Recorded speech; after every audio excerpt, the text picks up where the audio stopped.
구미는 참 좋은 도시인 것 같습니다.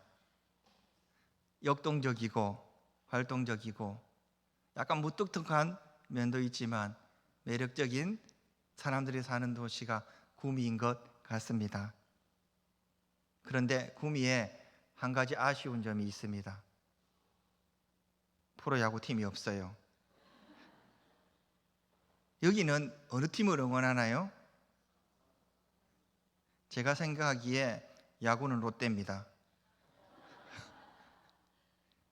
짧은 인터넷에서 동영상을 한번 본 적이 있는데 이 동영상의 내용이 이런 거, 이거 프로야구 2군 선수들의 훈련하는 영상, 그 삶을 이렇게 10분 내로 짧게 요약해가지고 이 에피소드로 이렇게 엮는 그런 동영상을 아주 잠깐 본 적이 있는데, 모든 프로 스포츠가 그렇지만 프로의 2군 선수들은 1군에 있다가 몸이 다치거나 어떤 환경 때문에 잠시 2군에 내려간 사람도 있고, 그리고 1군을 꿈꾸면서 열심히 훈련하는 그런 새내기 같은 선수들도 있을 것입니다.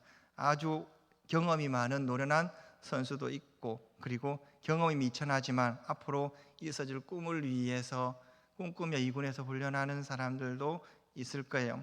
노련한 선수이든 이제 새내기 선수이든 2군에서는 동일하게 한 가지 조건으로 같은 훈련을 합니다. 예전 같으면 무조건 이렇게 배트를 훈련하는 것 같은데, 이제는 그런 시대가 아니고 한 선수 한 선수마다 맞춤의 프로그램이 있어요. 그래서 어떻게 하면 이 선수가 발전하고 어떻게 하면 1군에서 활동할 수 있을지 그 프로그램대로 하루의 일과를 시작하고 하루의 끝을 이렇게 마치는 것을 보았습니다. 잘하는 사람이든 못하는 사람이든 경험이 많은 사람이든 경험이 없는 사람이든 모두 동일하게 그러한 프로그램에 참여하면서 열심히 연습하고 미래에 자기에게 주어질 어떤 그런 결과에 대해서 꿈꾸며 살아가는 그 모습을 보았어요. 그래서 제가 그들의 훈련을 하는 것을 이렇게 보았는데, 자세히 한번 보다가 한 장면이 딱 있을 때 그 컴퓨터의 스위치를 딱 껐어요. 이게 뭐냐 하면 선수들이 그 훈련장 안으로 들어갈 때에 그 벽면에 큰 프랭카드가 이렇게 붙어 있었는데 이런 글귀가 적혀 있었어요. 할 수 있을 때 하지 않으면 하고 싶을 때 하지 못한다. 할 수 있을 때 하지 않으면 하고 싶을 때 하지 못한다. 자세히 한번 이 말을 생각해 보니까 굉장히 조금 무서운 말인 것 같아요. 그들에게 이 짧은 시간이 이렇게 주어졌는데 할 수 있을 때라는 것은 2군에서 훈련하는 그 기간일 거예요. 근데 이때 열심히 훈련하는 중에 아주 그들에게 미세하게 어떤 기회가 주어질 때가 있을 때, 그때에 잘하고 열심히 해야지 그 기회를 살릴 수 있고 1군 선수가 될 수 있는데, 그 결과를 낼 수 있는 그 힘은 지금 할 수 있을 때 열심히 하지 않으면 그때의 제 실력을 발휘하지 못한다라는 무서운 말을, 우리 교회에 들어오면 프랭카드나 있을 때 그것을 제일 먼저 보지 않습니까? 이 프로야구 선수들도 그때 들어올 때 그 글귀를 제일 보면서 이것이 나에게 주어진 마지막 시간이구나 라고 말하면서 그 시간에 최선을 다하면서 혹시나 자신에게 주어질 미래 그 기회 때에 지금 노력한 이 훈련이 소정의 성과로 드러나기 위해서 피땀을 흘리고 있는 것을 보게 돼요. 하나님을 예배한다는 것, 이것은 어쩌면 우리에게 동일하게 주어진 시간일 수도 있는 것 같습니다. 직장생활하고 퇴근하고 곧바로 올 때에 굉장히 피곤하지요. 그리고 집에 계신 분도 이 시간은 굉장히 힘든 시간일 거예요. 그런데 누군가는 어떤 분들은 하나님 앞에 나와 예배를 드리기도 하고, 어떤 분들은 다음에 기회가 있을 때 드리기 위해서 잠시 쉼을 추구하는 사람들도 있을 거예요. 그런데 오늘 우리가 드리는 예배, 우리가 드리는 이 기도는 그냥 없어지는 것이 아니라 할 수 있을 때에 내가 하는 이 최선이 사실 위기의 순간에 우리의 몸과 영혼에 각인된 하나님의 말씀과 하나님을 의지하는 그 마음이 위기 때 빛을 발하며 나타나고, 그것이 우리를 구원으로 인도할 수 있다는 이 사실을 여러분 꼭 기억하시기를 바랍니다. 우리는 이 말을 들을 때마다 이 목회자로서 기도해야 됩니다, 예배해야 됩니다 라고 말하지만 잘 모르는 것이 있어요. 뭐냐면 사람이 진짜 힘들고 정말 고난이 찾아올 때 입에서 말이 안 나와요. 정말 고통스럽고 힘들고 그 사람이 고난이 찾아올 때 예배를 드려야 된다라고 말을 하지만, 예배를 드려야 된다라고 생각하지만 실제 그 삶이 너무 힘들기 때문에 그 입술에서 기도가 나오지 않아요.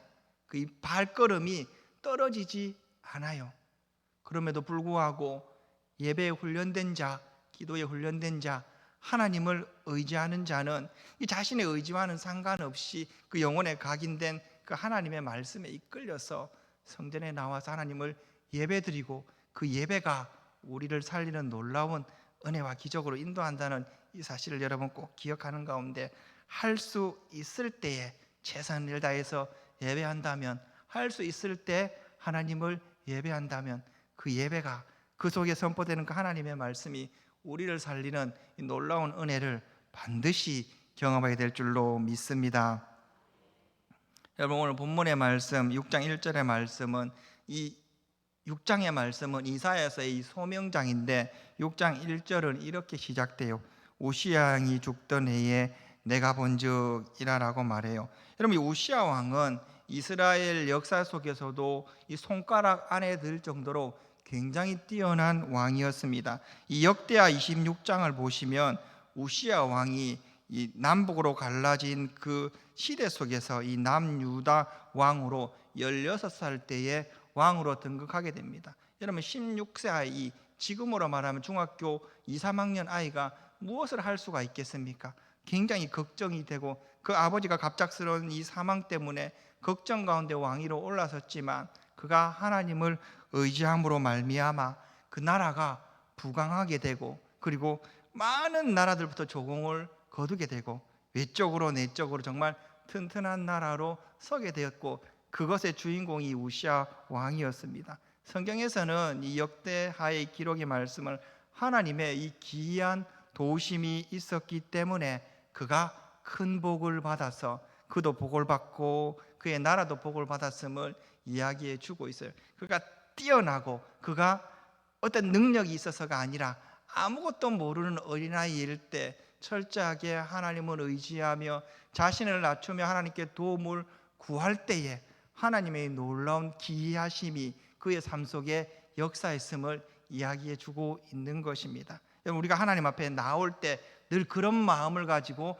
나왔으면 좋겠습니다. 나는 할 수 있다, 해야 된다라는 것이 아니라 낮게 엎드리는 가운데 하나님이 해주셔야 됩니다. 하나님이 도와주셔야 됩니다. 하나님이 나를 이끌어 주셔야 됩니다 라는 간절한 마음으로. 여러분, 이슬람 사람들이 이 라마단 때 기도하죠. TV를 보면 기도하는데 어떻게 기도하냐 하면 이 사람들이 그 코가 땅에 반드시 닿아야 돼요. 이게 엎드릴 정도로 그렇게 기도를 해요. 우리가 정말 그렇게 하지는 못한다 할지라도 우리 자신을 낮추며 하나님을 의지할 때에 정말 하나님의 이 기이한 손길이 우리 삶 가운데 함께하여 주시고 우리를 반드시 구원의 길로 인도하여 주실 줄 믿습니다.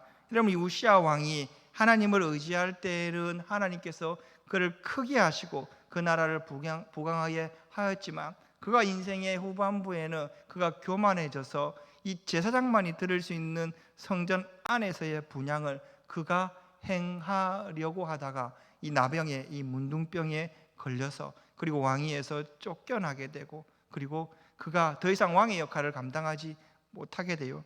그리고 그에 이어서 그의 아들이 요담이 이 남유다의 왕으로 들러서는데, 이 요담에 대한 평가를 어떻게 하느냐라고 하면 역대하 27장 1절의 말씀을 보시면 요담에 대해서 여호와의 성전에 들어가지 아니하였고 백성은 여전히 부패하였더라 라고 말해요.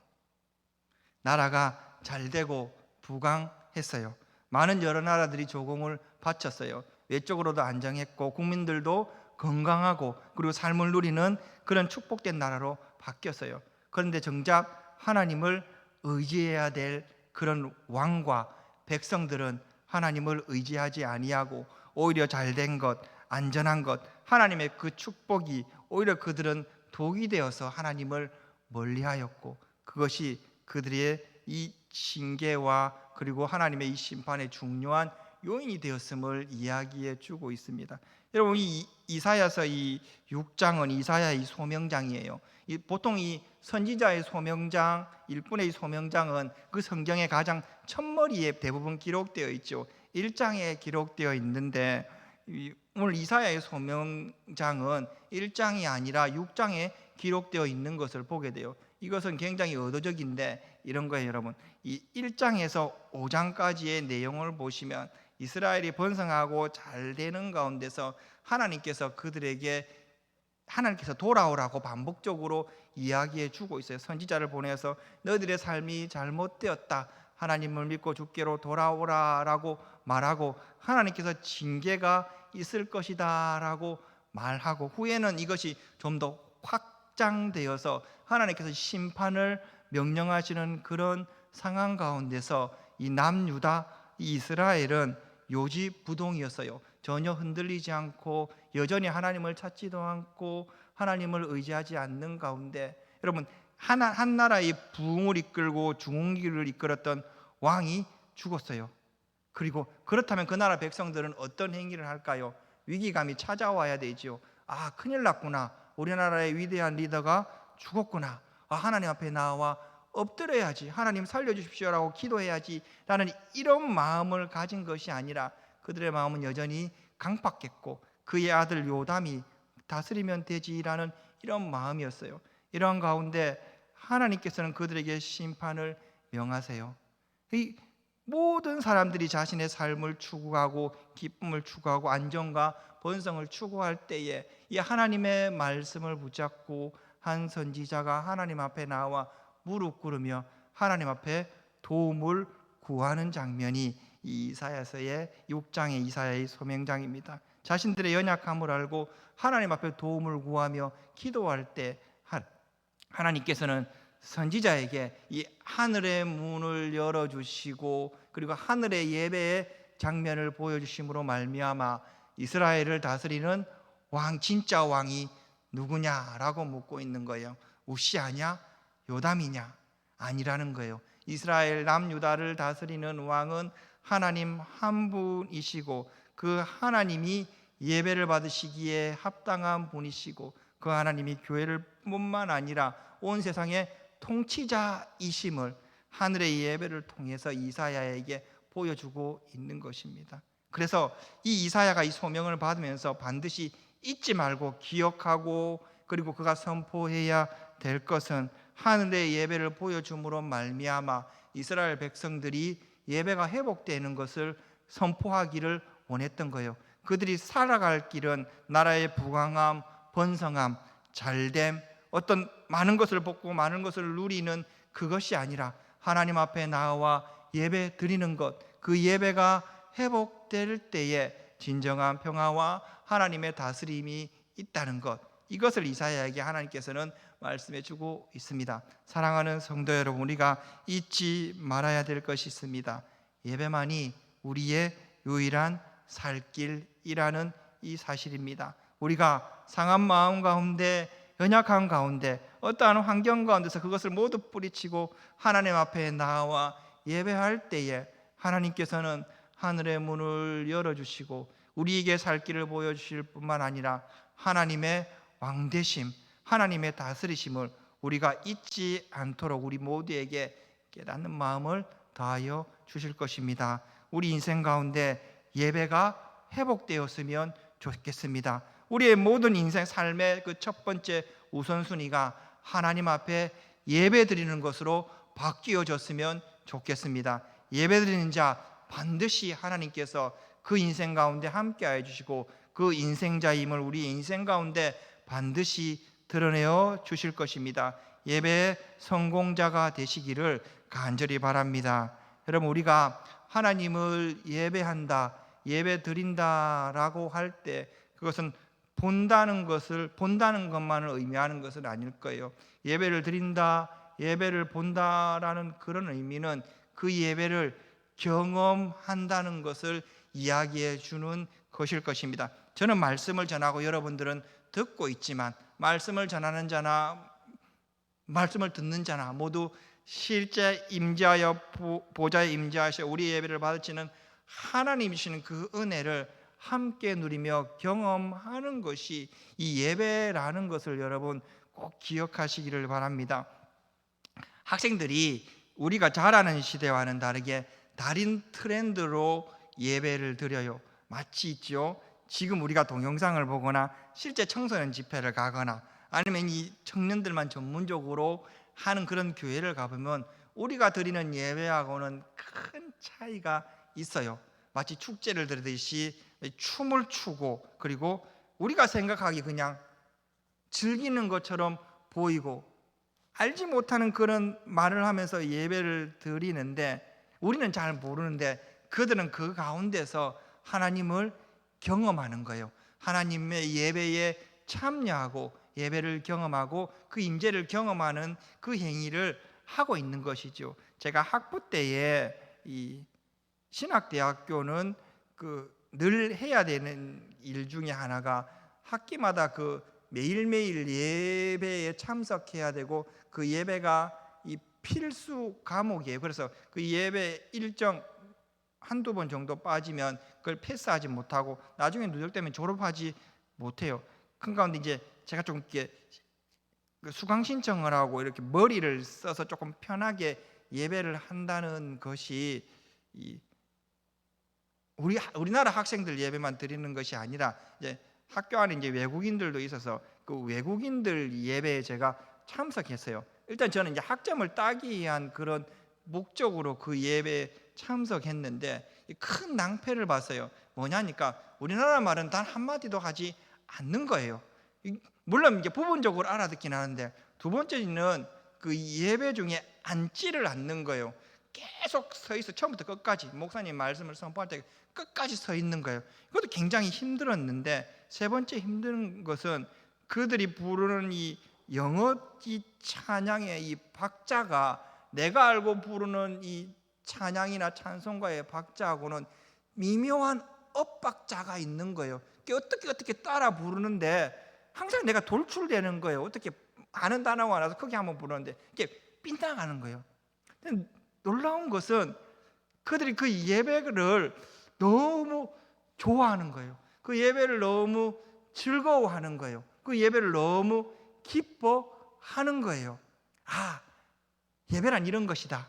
예배란 우리가 보고 그냥 가만히 있고 관찰하고 얼마나 잘하나 보자. 그래 네 말이 얼마나 틀렸나 보자. 다른 사람이 자나 안 자나 보자. 기도 얼마나 잘하나 들어보자. 이런 것이 아니라 하나님의 이 존전 안에서 함께 하나님의 임재를 경험하고 그 예배에 참여하는 것, 이것이 진짜 예배이고 하나님을 바라보는 행위이고 우리식으로 말하면 하나님을 경험하는 예배를 본다는 말의 진짜 의미인 것 같습니다. 이사야가 어렵고 힘든 나라는 잘 되고 개인들은 잘 되지만 하나님의 이 진노와 하나님의 심판이 가까이 왔다는 그런 두려움과 마음 가운데 하나님 앞에 엎드렸을 때에 하나님께서는 하늘을 열어서 하나님의 예배를 보여주시는데 그는 하나님의 예배 가운데 하나님의 임재를 경험하는 것을 오늘 본문이 말씀해 주고 있어요. 여러분 이 하늘의 이 천군 천사와 많은 이 하늘의 어떤 존재들이 하나님만 높이고 경배할 때에 하나님께서 친히 임재하여 주셔서 3절의 말씀을 보시면 그 하나님을 예배하는 그 현장 가운데 왕 되신 하나님께서 그의 영광이 온 땅에 충만하게 임하셨다라고 말씀해 주고 있고 성전은 4절의 말씀대로 연기가 충만했다라고 말. 연기가 충만했다라는 말은 이 성경 속에서는 이 하나님이 실제 등장할 때에 시내산에서 모세를 만날 때 그 일대가 누구를 만날 때 하나님께서 엘리야를 만날 때 항상 그런 연기 같은 어떤 것을 가로막히니까 실제 하나님께서 그들의 예배 가운데 응답하여 주시는 장면을 이사야가 목격하게 돼요. 그런 놀랍게도 이사야가 하나님의 임재 가운데 발견한 것은 이런 것이었어요. 그의 옷자락이 성전에 가득했다라고 말씀해 주고 있습니다. 6장 1절에. 그러니까 하나님께서 이 성전의 진정한 주인으로 그들이 드리는 예배를 받아 주시며 은혜로 덮어 주신다라는 표현을 옷자락을 덮는다는 말로 해주고 있는 것을 보게 됩니다. 더 나아가서 온 땅에 충만하더라, 그의 영광이 충만하더라 라고 말하면서 하나님께서 그 예배를 받으시는 중에 그 교회 안의 주인일 뿐만 아니라 온 세상의 주인임을 이사야는 하늘의 예배를 통해서 경험하게 됨을 보게 됩니다. 여러분, 하나님께서 이 교회의 주인임을 믿으시기 바랍니다. 하나님께서 온 세상의 주인임을 믿으시기 바랍니다. 그 하나님을 의지하며 하나님께 영광 돌리며 예배할 때에 우리는 하나님의 임재와 하나님의 영광을 반드시 경험하게 될 줄로 믿습니다. 그러한 가운데 이사야가 정말 두려운 마음이 들었던 것 같아요. 왜냐하면 모든 하나님의 이 피조물들은 하나님을 대면할 수가 없어요. 그가 가진 죄 때문에 거룩하신 하나님을 대면하는 순간에 반드시 심판받고 소멸될 수밖에 없는 존재가 바로 인간이기 때문입니다. 그때 이사야가 입술을 통해서 고백합니다. 화로다 나여 망하게 되었도다, 나는 입술이 부정한 사람이도다 라고 말하면서 이 자신의 죄를 예배 중에 발견하게 되는 것이죠. 자신의 연약함을 발견하게 되는 것이죠. 망했다라고 이야기해요. 나는 죽을 수밖에 없는 존재다라고 이야기해요. 이 망했다는 말은 하나님의 향한 두려움이기도 하지만 자신이 하나님을 만날 수 없는 존재이기 때문에 소멸될 수밖에 없다라는 이야기를 하고 있는 거예요. 그럼 우리 그 토요일 날 학생들이 성경 암송대회와 쓰기 대회를 했습니다. 제가 교육관에 이렇게 올라가서 우리 이제 성경 암송대회 하는 장면을 한번 이렇게 보려고 기웃기웃했는데, 문을 이렇게 열고 들어갔는데 한쪽에 이렇게 들어가니까, 여 전도회실에 이렇게 들어가니까 우리 초등부 학생들이 이렇게 앉아 있는 거야. 저를 딱 보더니 그 10대 명의 학생들이 하는 말이 뭐냐면, 목사님 망했어요 라고 하는 거야. 목사님 망했어요. 뭘 망했는데 라고 하니까 다시 아무것도 생각이 안 난대. 너무 무섭대. 왜 무서운데 라고 하니까 애들이 이제 한 곳을 이렇게 보는 거예요. 그러니까 우리가 이제 계단이 있고 건너서 성경 암송을 하는 장소로 가야 돼요. 우리 재정부실 그쪽에서 문을 열어주면 가야 되는데, 어떤 분이 오셔가지고 한 사람씩 아이들이 손을 잡고 가는 거예요. 얼마나 무섭겠어요. 그 가운데 심사위원 2명, 3명 앞에서 아이들이 성경을 암송하는 거예요. 그 손을 잡고 갈 때에 아이들의 그 마음을, 생각이 안 난다는 그 두려운 마음을, 망했어요, 무서워요 라는 마음을 나는 망했어요 라고 이렇게 표현하고 있는 거예요. 이사야가 하나님을 보고 나는 망했다라고 표현해 주고 있어요. 두려움이지요.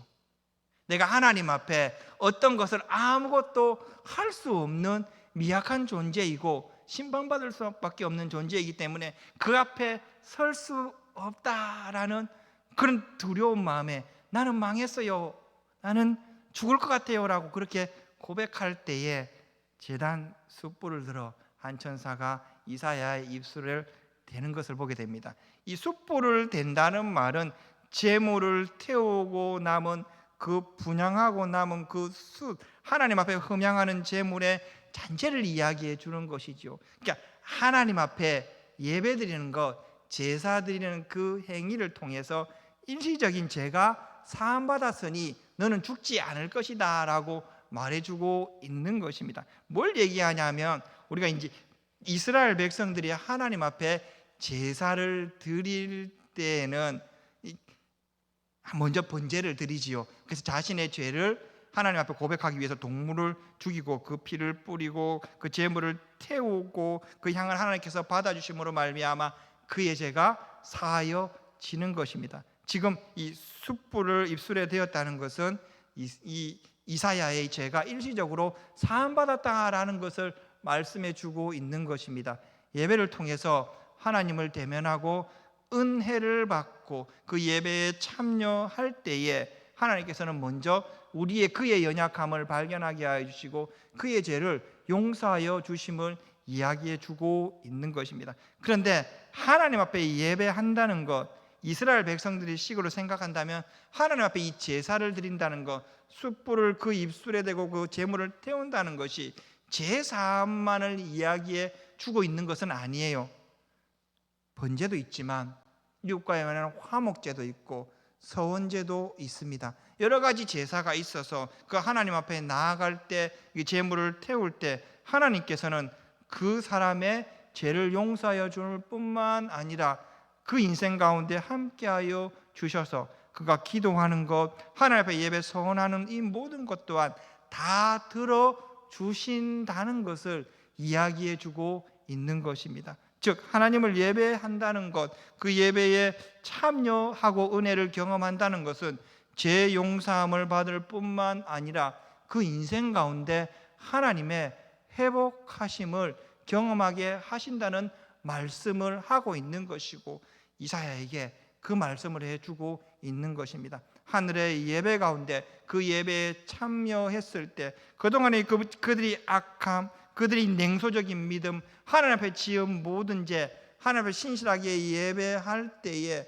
하나님을 바라볼 때에 치료하여 주시고 용서하여 주실 뿐만 아니라 그 이후에 회복의 은혜와 그 삶의 축복 또한 그의 이스라엘 민족에게 주실 것이다 라고 약속해 주고 있는 것입니다. 하나님 앞에 나와 예배를 드리는 인동교회 성도 여러분, 우리가 이 예배에 참여할 때에 하나님의 말씀을 듣고 은혜를 받을 때 먼저 우리는 우리의 신앙의 양심에 찔림을 받을 것입니다. 아, 나는 망하였구나, 두려운 하나님 앞에 나는 설 수 없는 존재구나 라는 그 연약한 마음을 하나님께서 주실 것입니다. 그럼에도 불구하고 하나님의 은혜로 말미암아 우리의 삶이 회복되고 우리의 기도가 회복되고 하나님의 놀라운 구원의 역사가 우리의 이 삶 가운데 예배드리는 백성에게 같이 임하실 것을 이야기해 주고 있는 것입니다. 그러므로 우리 모두가 연약한 가운데서 주를 찾고 하나님을 바라보았으면 좋겠습니다. 하나님을 바라보는 가운데 하나님을 경험하는 이 예배 시간이 되기를 간절히 바랍니다. 여러분, 이사야는 하늘의 예배를 통해서 하나님께서 온 세상의 이 통치자이시고 지금도 살아계셔서 역사하신다는 그 사실을 깨달아 알았습니다. 여러분, 그런데 8절의 말씀을 보시면 하나님께서 이렇게 말씀하십니다. 그 예배 중에 말씀하여 주시는데 내가 또 주의 목소리를 들으니 주께서 이르시되 내가 누구를 보내며 누구를 위하여 갈꼬 하시니 라고 말해요. 하나님께서 이 세상에 하나님의 왕되심을 나타내시고 드러내시기를 원하시는데 그 보낼 종이 없다는 거예요. 이 말씀의 의미가 무엇일까요? 하나님의 일을 할 수 있는 사람이 없다는 것이고, 두 번째는 하나님의 일을 할 때에 그 일이 녹록치 않다는 거예요. 그 일이 쉽지 않다는 거예요. 여러분, 이 8절에 내가 누구를 보내면 누구를 위하여 갈고 하시니라는 말과 여기서 이거 끊고 그때에 내가 이르되 내가 여기 있나이다 나를 보내소서 하였더니라는 이사야의 대답이 나오는 중에 이것은 그 사이에 시간적인 간극이 존재해요. 그래서 하나님께서 자신이 부르실 선지자, 자신이 부를 종이 없고 그 길이 어렵기 힘들다라고 온 세상에 선포할 때에 하나님의 이 말씀을 듣는 사람은 이사야 선지자만이 아닌 거예요. 하늘에 천군 천사도 있고 이사야도 있고 또 그 시간에 나와서 기도하는 많은 사람들도 있을 것입니다. 그런데 그 하나님의 음성에 대답하는 사람이 존재하지 않는 거예요. 어떤 신학자는 이것을 이 땅에 사는 사람들의 긴 침묵이라고 말씀해 주고 있어요. 하나님께서는 이 세상 가운데 하나님의 왕되심을 선포하고 하나님의 이 구원자 되심을 깨달아 알기 위해서 신실한 자원하는 종들을 통해서 그 일을 행하기를 원하시는데 그 일을 할 만한 사람이 없는 거예요. 그럼 이 하나님의 이 말씀은 우리에게 큰 울림을 준다는 것을 기억해야 될 것입니다. 하나님의 말씀이 선포되고 그 말씀대로 살아가며 하나님의 왕되심을 세상에 드러내고 이 땅에 교회를 만들어가고 구원을 선포해야 된다라는 그 하나님의 그 말씀을 우리가 잘 기억함에도 불구하고 우리는 하나님의 이 명령에 침묵할 때가 훨씬 더 많다는 거예요. 힘드니까, 어렵고 힘드니까, 먹고 살기 바쁘니까, 내 삶에 훨씬 더 중요한 것이 많으니까 침묵한다는 거예요. 그러면 이때 이사야가 큰 소리로 외칩니다. 그때 내가 이르되 내가 여기 있나이다 나를 보내소서라고 자원하여 하나님 앞에 크게 외치는 것을 보게 됩니다. 이사야가 왜 이렇게 외쳤을까요?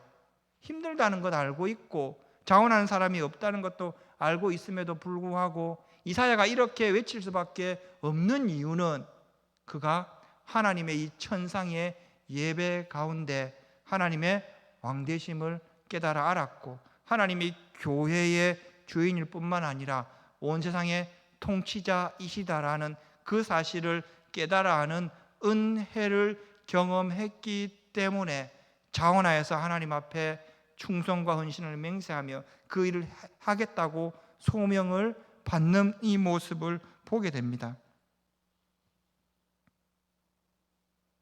여러분, 우리가 하나님의 백성으로 이 땅을 살아갈 때에 전적으로 하나님의 일만은 할 수 없을 거예요. 먹고도 살아야 되고 내 삶의 어떤 부분도 일정 부분 누리며 살아야 되기 때문입니다. 그럼에도 불구하고 우리가 잊지 말아야 될 것이 있습니다. 우리는 하나님의 부르심을 받은 종들이라는 것입니다. 부르심을 받은 그 종은 하나님께서 해야 될 각각의 사명을 분명히 깨달아 알도록 하나님께서 우리에게 주셨습니다. 그 사실을 아는 가운데 예배 중에 은혜를 받으시고 그 은혜에 합당한 삶의 순종을 통해 하나님의 왕되심과 하나님의 다스리심을 선포할 수 있는 우리 인동교회 성도들 되기를 간절히 바랍니다. 말씀을 정리하겠습니다. 우리 인생이 잘 되는 것 같고 아무런 어려움이 없는 것 같이 순탄하여도 우리가 하나님을 찾지 않는다면 그 인생은 결코 순탄한 인생이 아니라는 것을, 어쩌면 하나님의 이 심판 가운데 놓여 있는 인생일 수도 있다는 것을 우리는 늘 기억해야 될 것입니다. 어떻게 우리 인생이 순적해질 수 있을까요? 어떻게 우리의 인생이 하나님 주신 그 형통을 경험할 수 있을까요? 그것은 하나님을 예배하는 것입니다. 하나님을 예배할 때 우리는 하나님이 온 세상의 통치자이시고 지금도 살아계셔서 일하시는 분이심을 반드시 우리에게 깨달아 알게 하실 것입니다. 우리가 예배할 때 하나님은 우리 입술에 제단의 숯불을 대어 우리의 죄를 사하여 주실 뿐만 아니라 제물 되신 예수 그리스도에 인하여서 우리의 소망하는 바를 이루시는 그 놀라운 축복을 우리가 깨달아 알게 하여 주실 것입니다. 우리 인생에 가장 시급한 것이 무엇이냐라고 질문한다면 그것은 예배의 회복일 것입니다. 예배를 통해 하늘의 문을 열고 하나님의 일하심을 우리 모두가 경험하게 되기를 간절히 바랍니다.